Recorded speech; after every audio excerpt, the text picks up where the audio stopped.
Section 1. Jack is on his way to Margaret's house party.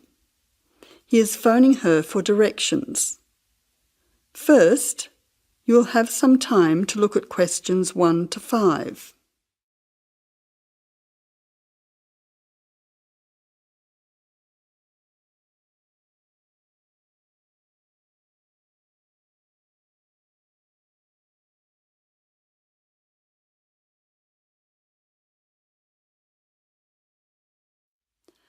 You will see that there is an example which has been done for you.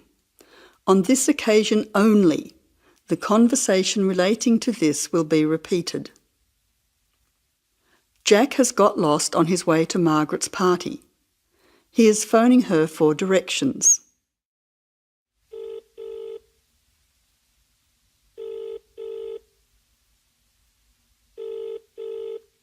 Hello, is that Margaret? Yes, who's speaking?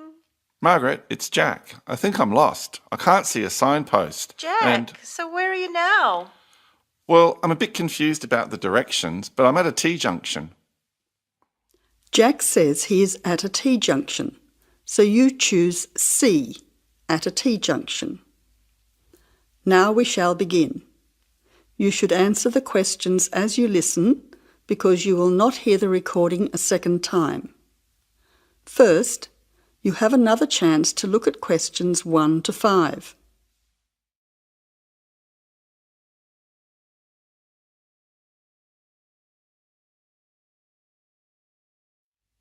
Now listen carefully and answer questions 1 to 5. Jack has got lost on his way to Margaret's party. He is phoning her for directions.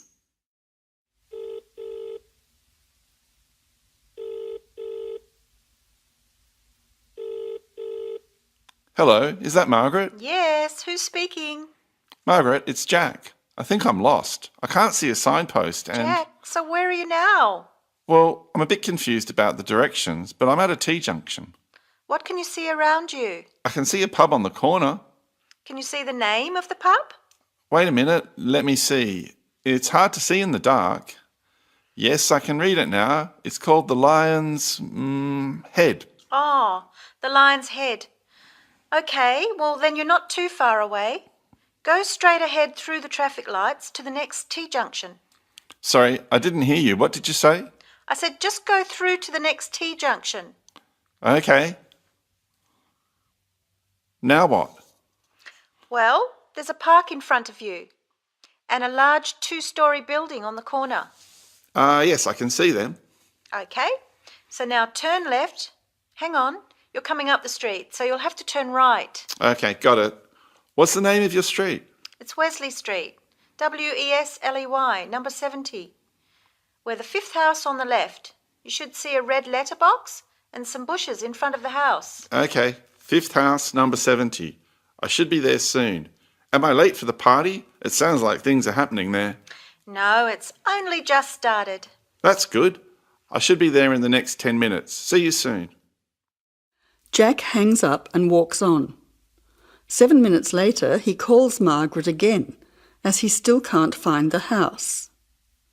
You now have some time to look at questions 6 to 10.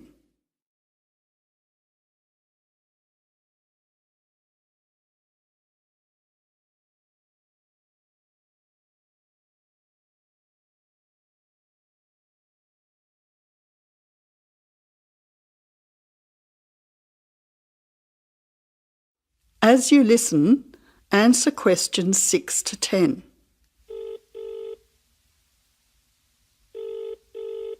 Who's speaking? Hi, Margaret. It's Jack again. Sorry to bother you. Listen, would you mind doing me a favour? Of course, what? Could you tell Mike I have got his camera? I've tried to send him a text message, but it's not going through. Oh, he's not here yet. Oh dear, he said he'd be there early. He might be lost too. Okay, I'll call him. What's his number? 0482 563379. Oh, so that's 0485. No, 0482 563379. Okay, I'll call him right away. But where are you now? Well, I'm in your street, but I still can't find your house. I can't see the numbers very clearly, or a red letterbox. It's pretty dark. I thought you said it was easy to find. Oh, okay, wait there. I'll come outside and get you. All right then, and don't worry about calling Mike. I'll try to call him now. Hang on, there's someone coming down the street. It looks like Mike. Oh, and I can see the letterbox now. It was hidden behind a bush. See you soon. That is the end of section 1. You now have half a minute to check your answers.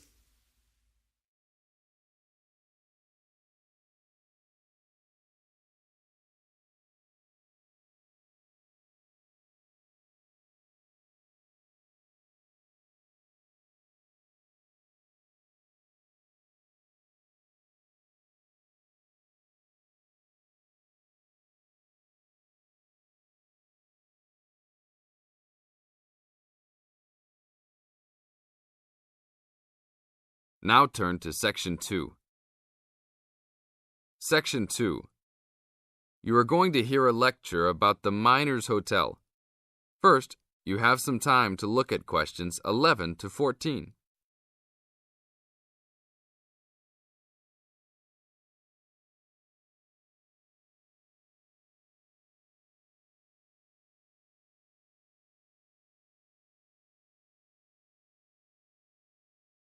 Now listen to the tape and answer questions 11 to 14. Good evening and welcome to the Miner Hotel. We are pleased to have you as our guest. I will give you a brief information session to tell you everything you need to know to make this a pleasant stay. The Miner Hotel was built in the 1850s, during the Gold Rush period, also nicknaming our state the Golden State.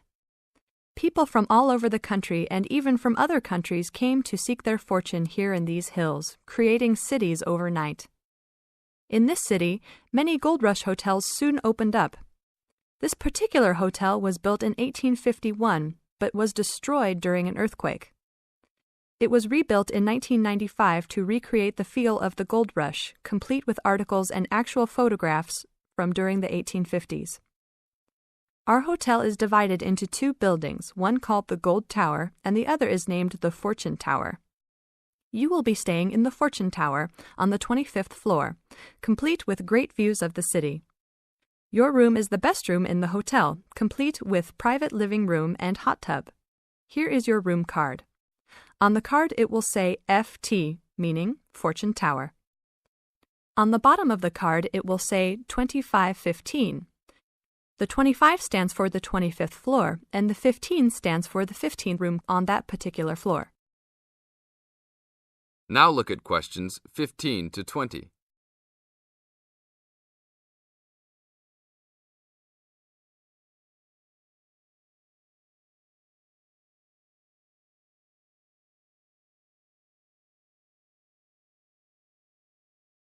Now listen to the tape and answer questions 15 to 20. There are emergency exits in both towers of the hotel. They are located on the south side, opposite the elevators. Please use these in case of a fire or other emergency. We have some special events happening this week. Our Miners Diner is offering a special Miners Buffet dinner this Friday and Saturday for only $20 per person. This special includes all food, not including drinks and alcohol, and shows for the night. The buffet will be available from 5 to midnight. Because of the historical significance of our hotel, there are some special rules. The first rule is that there is no smoking allowed anywhere in the building, not even in your own room. This is not only to ensure the safety and health of our guests, but also the furniture and pictures can be easily damaged by smoke and other harsh treatment. Please remember that there are items of furniture over 100 years old here, so respect the rules by not smoking. Secondly, please do not take pictures using a flash of any of the drawings and paintings in the rooms or hallways, as they are old and fragile. We are doing our best to preserve a national treasure, so please help us in doing so. Lastly, you will only have 1 set of towels and bed sheets per 3 days. This is to conserve the water supply, as there are frequent droughts this high up in the hills. If there are any further questions, the staff of the hotel will be available to answer your questions.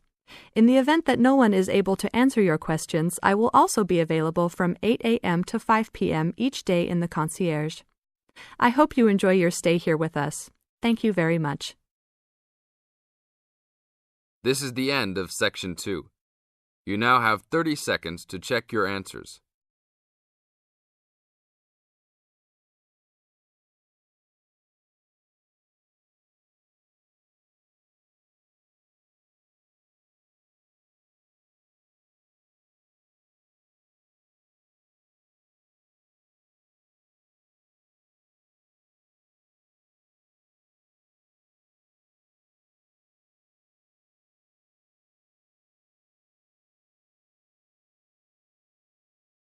Now turn to Section 3. Section 3. You are going to hear a conversation between an interviewer and a professor. First, you have some time to look at questions 21 to 26.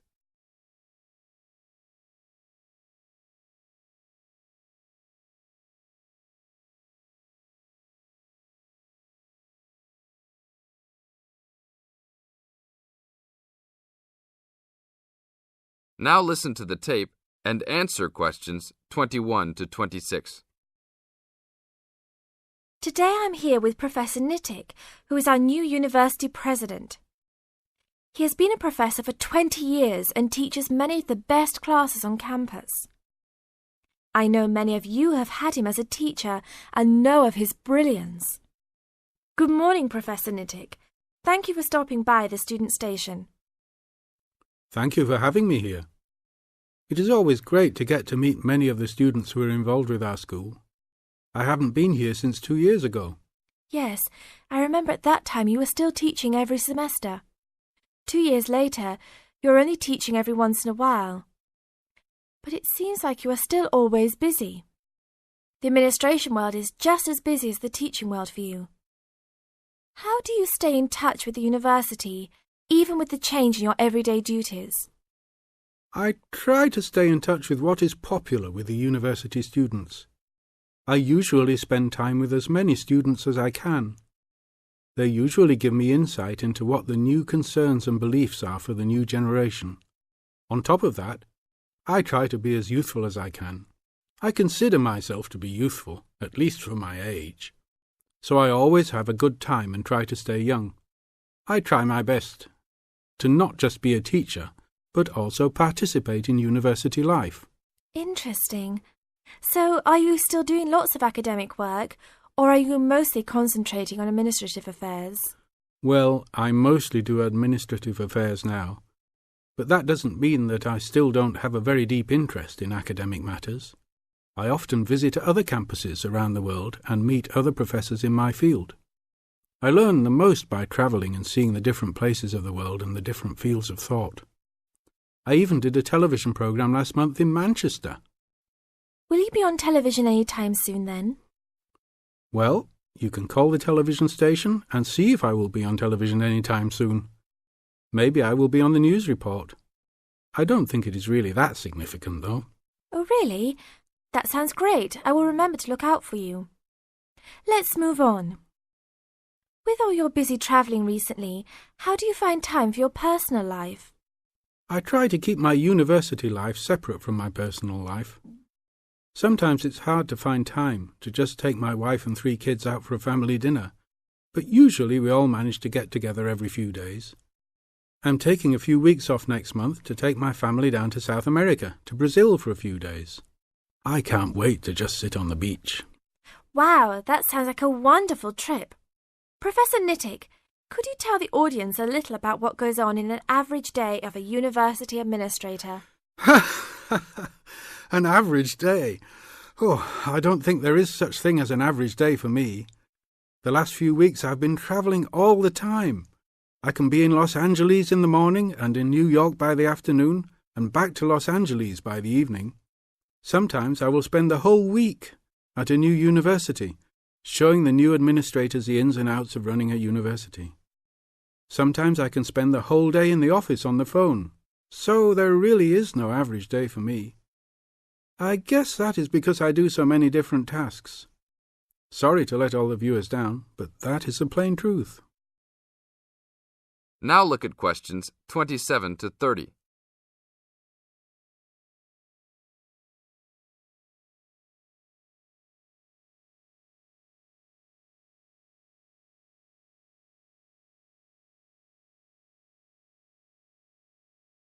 Now listen to the tape and answer questions 27 to 30. Well, I guess I can sum it up for them. You are a busy man. That is probably a good description. So, are there any immediate plans for the coming few weeks? Well, I'm in Los Angeles for the next 2 days, and then I fly to Colorado to meet a new prospective professor for our university. I will be in Colorado for about a week. Then I go to Japan for the next 10 days to meet with our university branch in Japan about record sales there. After that, I return to Los Angeles for a week, just in time for the graduation of the class of 2001. There you have it, my next month's schedule. Thank you very much, Professor Nittick. I always enjoy having you on our show. We hope to have you back on our show next time. This is the end of Section 3. You now have 30 seconds to check your answers.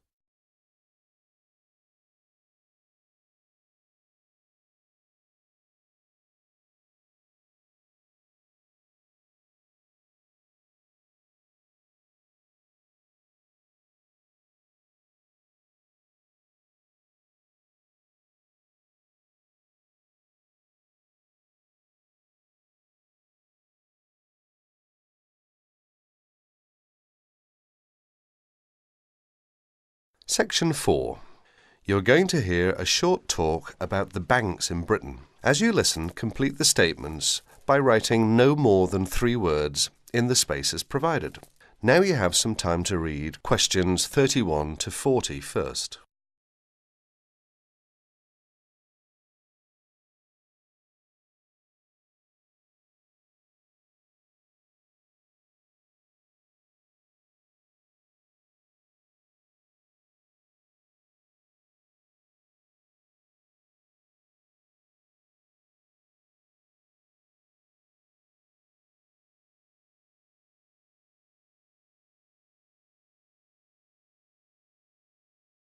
Good afternoon, everyone.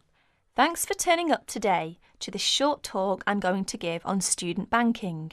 Many of you are unfamiliar with the way banks work in this country, and today's talk should give you a few starting points.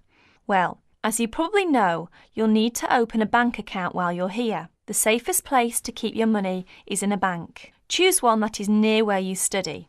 All the major banks in Britain offer special facilities for students, and we'll be only too happy to explain how to open an account. The most useful type of account is a current account. You can pay in money received in any form and then draw it out when you need it by using your checkbook. Writing out cheques in their name can make payments to other people. If you want to draw out cash for yourself, make the cheque payable in your own name or to cash. A cheque crossed with 2 parallel lines is even safer, as it must be paid into a bank account. Payment by crossed cheque has the added advantage that when the person to whom you have given the cheque presents it at a bank, it will eventually come back to your bank and provide proof of payment. Most people now ask their bank to supply only ready crossed cheques. Most banks don't make charges if you keep more than a certain amount of money in your account. However, you shouldn't overdraw on your account. Withdraw more money than you have in without the bank's permission. If you borrow money from the bank, there will be an interest charge. You will also have to pay a small charge to convert foreign currency paid into your bank into sterling. If you have more money than you need for month-to-month expenses, it is a good idea to open a deposit account for some of it, where it can earn interest. This interest is taxable, but if your bank knows that you are not normally resident in Britain, then you do not pay tax on it. You can't pay by cheque on a deposit account, and to withdraw money, you should give the bank 7 days' notice, or you'll lose 7 days' interest. When you have established yourself as a satisfactory customer with the bank, they can issue you with a cheque card. This is really an identity card, which guarantees that correctly written cheques up to the value of £50 will be honoured by the bank. A cheque card can be very useful, as many shops and enterprises, particularly in London and the cities, will not accept a cheque unless a cheque guarantee card backs it. You can also use it with your chequebook to draw up to £50 cash from almost any bank in Britain. If you also ask for a Euro cheque card, this can be used in the same way to draw cash from most banks in Europe. Many banks provide dispensing machines, generally set in the wall of a bank outside, where you can draw cash when the bank is crowded or closed. Provided you are a satisfactory customer, the bank can issue you with a cash card, which allows you to draw up to £100 a day. That is the end of section 4. You will have half a minute to check your answers.